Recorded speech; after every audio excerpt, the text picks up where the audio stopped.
cool cats. No. Hey, book besties and cozy cousins. It's me, Amabi, and I'm back at it again. And today we are at Spirit of Halloween. We are looking for a family costume for our new little family unit. Now, this lovable man, you're literally always incognito because you have a hat on. Come here. Okay. We kind of want to go Disney. So we're at Spirit of Halloween, right? We see Sully, we see Mike, and we see Boo. I said, I want to be Boo. And he said, well, who am I going to be? Obviously Sully. He think he was going to be Mike. I can't be Mike. Okay. No, just come talk to us. No. Why do you feel like you're Mike? I feel like I could. I should have been Celia then. That's still an option. Yeah. How about that? Okay. That's not a bad idea. That's not a bad idea. But then Little Bit will be who? I feel like he would be such a cute Mike Wazowski. So, he's Mike, you're Boo, and I'm Sully. But you would prefer you to be Mike and him to be Sully? Why can't you be Sully? I don't see myself as a Sully. I would obviously be Mike if we're going that direction. Okay. So we're gonna put a pin in it. Put a pin in it. He got offended with this one too. This is the other one. We were thinking SpongeBob, right? And maybe the baby could be Patrick. And he said, who would I be?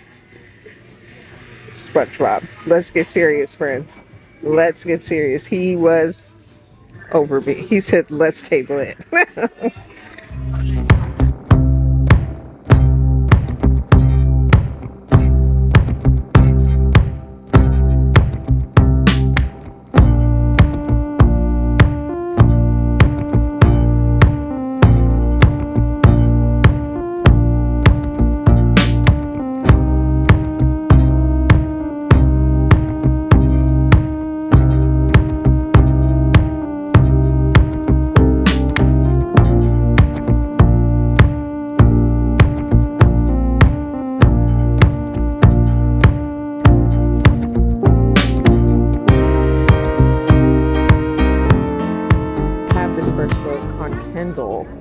But I haven't read it yet, so definitely gonna put that on my fall TBR. Okay, we're doing a little midway stop to share some. The first one is by John Wiswell, and this one is Someone You Can Build a Nest In. Crazy.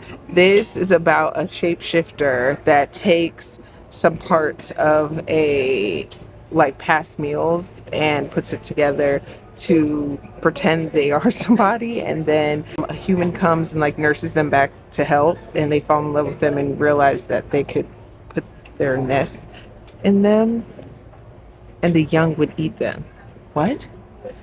It's crazy. For the lovers of Lisa Frankenstein and things of the like, maybe, maybe that one.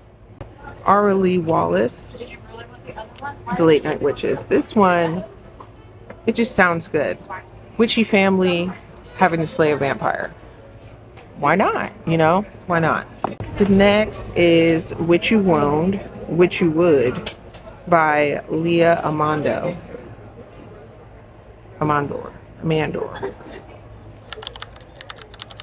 Basically a dark academia romance. Really looks cutesy. It's given academia and witchiness. I like it. The next is the book that I actually came in here for, which is A Mastery of Monsters. I was hoping that it would be 50% off because it's a hardback, but I think it's only select hardback, so definitely look into that. Once Upon a Time in Dollywood by Ashley Jordan. That's another one. This one is about a playwright who falls in love with a single dad that I think lives next door. Very cute. So that's what I have so far, but we're gonna keep going. I'm definitely not getting all of these books, but I just want to hedge my bets to get them all together, We're gonna get into this Barnes & Noble book haul from Christiana Mall, but first let me just let you guys know that I'm going to be talking about the Blood Moon arc that I received from Page Street YA. Thank you guys so much. And Brittany S. Lewis. This book comes out September the 9th, and it features a paranormal romance between a vampire and a werewolf. And it's essentially like a Black redemption arc for all of the Twilight Vampire Diaries True Blood lovers that never got to see themselves as main characters. Totally love that. Also really love how it is set in a place that you would not normally think of, like a Black centered story, which is like the Midwest, but not necessarily like a city in the Midwest, like a small town. And I really like that. I also liked how the main characters complication don't seem to be like necessarily a hindrance. To me, sometimes people try to write angst in teenagers and just make an unlikable character for no reason. I feel like she has a very clear reason as to why she's not super trusting all the time, right? But I will say that I do have some thoughts on this book, and we'll talk about them at the end of this video. So guys, make sure that you stick around to the very end, hit that subscribe button and hit the bell notification so that you're notified every single time that I upload. Now let's get into this Barnes & Noble haul, and we're gonna circle back. First, we have to get into the two books that I grabbed from the beautiful Barnes & Noble in Christiana Mall.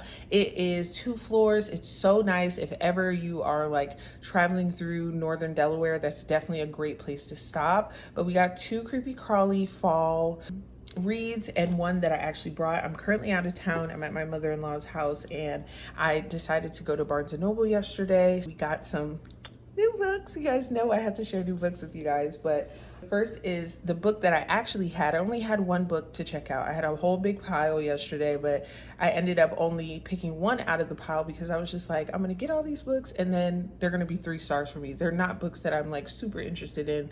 They just sound interesting, you know what I mean? But this one is called Someone to Build a Nest In. It's by John Weiswell. And essentially, it's about a shapeshifter that falls in love with a human and plans to put a nest in them, like to reproduce. And their body is made of like past meals, essentially, that they've kind of possessed in a way. And they're going to put a nest in this person, but they start to have feelings for them. And it kind of messes up the original idea because, you know, of course, the person that would be the nest is also sustenance for the young once they hatch. Gross. Just that imagery alone made me pick up the book. And that's how I know I'm creepy crawly and weird. When I got this book, when I went to go check it out, the lady behind the counter had these purple nails, and everybody knows I love lavender. Like, I have lavender everything. I have lavender PJs, everything. My phone's lavender. If my camera could be lavender, it would be. So whenever I see people who appreciate lavender, I always compliment them. So I was like, oh my God, I love your nails. They're my favorite color. And she was like, oh my God, thank you so much. She said, I see you're reading this book. Can I interest you in another book? I was like, absolutely. Whatever it is, like, put me on. So we're sitting there chatting, and she was like, I can tell you like creepy, crawly, absurd, and in a different universe. Try this. And she described it as the Murder of Orient Express set in Mad Max. The Murder on Oriental Express and Mad Max. Absolutely. This is called The Cautious Traveler's Guide to the Wastelands by Sarah Brooks. And essentially it's in this like post-apocalyptic world where like the only semblance of sanity is this train that comes around, but it's on the previous journey, something went horribly wrong, but it doesn't seem like anybody can remember what went wrong. And, like there are all these passengers on board that seem to be kind of directly connected to it. So excited to read this because I don't usually pick up books like this, even though I was just talking about picking up books that I don't think I'd actually read. I think I would read something like this because the concept is so intriguing and the writing style is definitely something that I can get behind. So I felt like these two were good. Plus they were double stamps yesterday, so I was like, I definitely have to get something.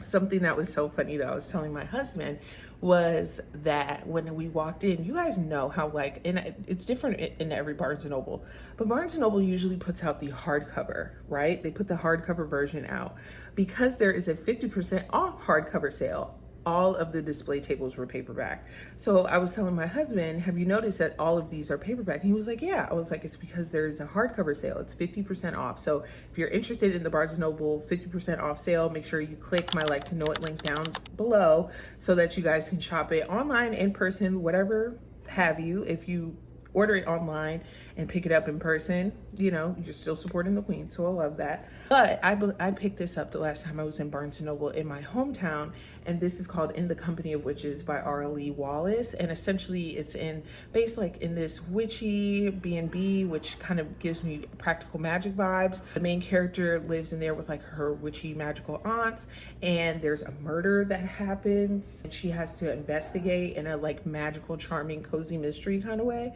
Absolutely. First of all, it's I think what's called mass production style, like when it's small and the letters are the paper's like a little bit lighter, and yeah, absolutely. So excited to read all three of these. These are my have to reads on my fall TBR because I have 5 arcs that I need to read by the end of the year. They are all in my 5 Black Fantasy new releases coming out this fall. I already read Mastery of Monsters, but if you guys want to see the rest that are on that list, make sure you click down below so that you can watch that video and see the rest that are on that list. I am going to talk about one right now. We're going to finish talking together about Blood Moon. So something that I've noticed is that as a former English major, I'm going to be an English major for life because, you know, the skills you learn becoming an English major, you tend to like analyze everything similarly. I really love the concept of this book. I like the characters. I like the camaraderie, but I'm not the biggest fan of the writing style.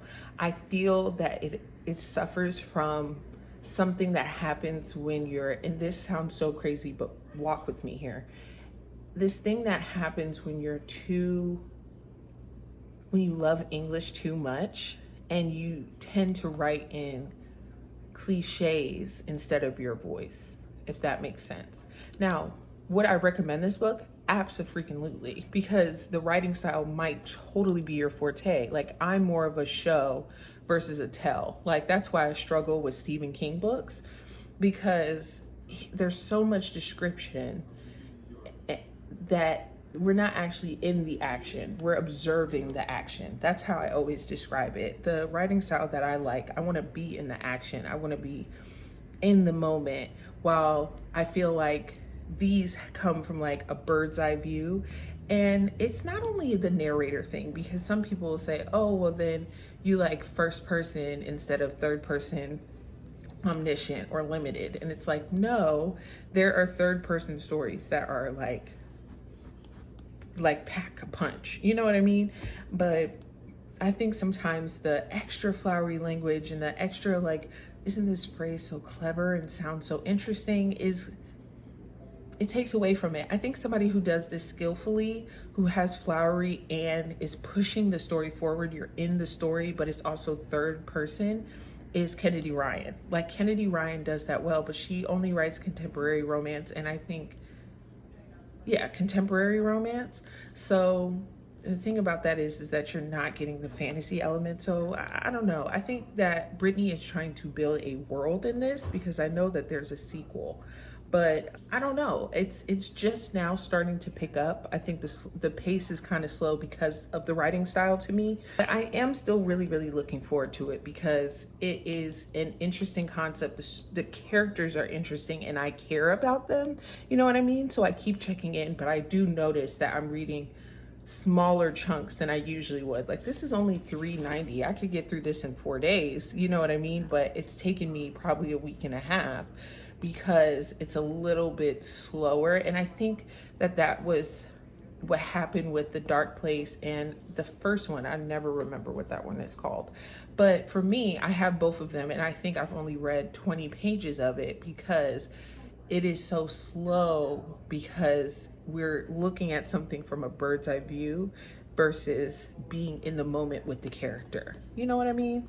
Like, not as much dialogue, a little bit more of like inside the head of a character versus like in the moment, if that makes sense. So yeah, I think think that's clear. But anyways, I still would highly recommend this. I think that the concept is very interesting. It's starting to pick up. I'm on chapter 16 and I'm literally on page 102. So it's the first 100 pages. And I feel like that's sometimes my struggle with fantasy, is that I'll get, especially if it's not romantasy, even though this is, it's YA romantasy. So it's not quite the same as like longing. It's more like crushing, which is different than longing to me. But it's just a little bit slower because we're building the world in a different way than like exposition or conversation that we do in more contemporary tales about like romance or like literary fiction. I am going to finish this. I'm really excited to, you know, read it because I know that there's going to be a part 2 and I want to read that too. But I'm starting to understand the benefit of not DNFing a book because it might pick up as you go. I noticed that around 30 pages, I was like, okay. But then I was like, you know what? No, let's get to 100 pages and see how I feel. And I do feel like there's an uptick, but I am a stickler for pacing and like narration style, I guess. No, it's writing style and narration style, but yeah. So that's just me personally. Still am loving it so far, so can't wait. But I just want to show you guys my bookmark before I go. So cute. Reading is bacon for the brain. I totally agree. I really love food bookmarks. I don't know what that is. I used to have a burrito one and I had a pizza one for a little bit of time. I guess I never lose them. That's probably why. That's funny. But anyways, let me know down in the comments what you guys think. How do you guys feel about writing styles? Have you ever noticed that you like certain writing styles versus others? Yeah, I would just love to know. But let me know what you guys are reading too, because I would love to know that too.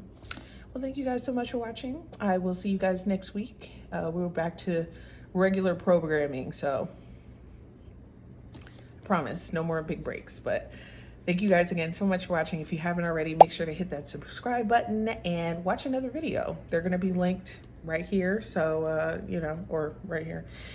So, you know, sit back, relax, let's watch a couple more. All right, bye.